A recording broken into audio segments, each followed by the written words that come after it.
শুভ দুপুর।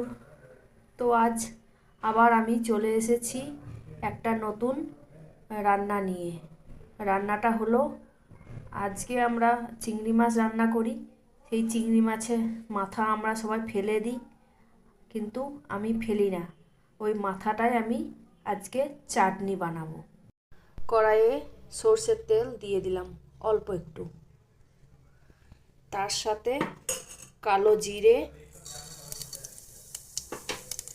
আর রসুন আর লঙ্কা আমি দিয়ে দিচ্ছি।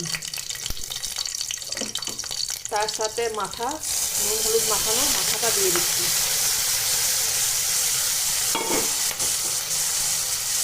এটা আমি হালকা করে ভেজে নেব।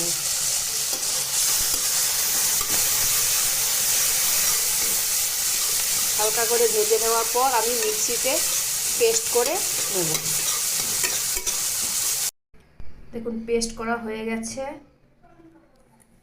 এরকম করে একবার বানিয়ে খেয়ে দেখবেন, ভালো লাগবে।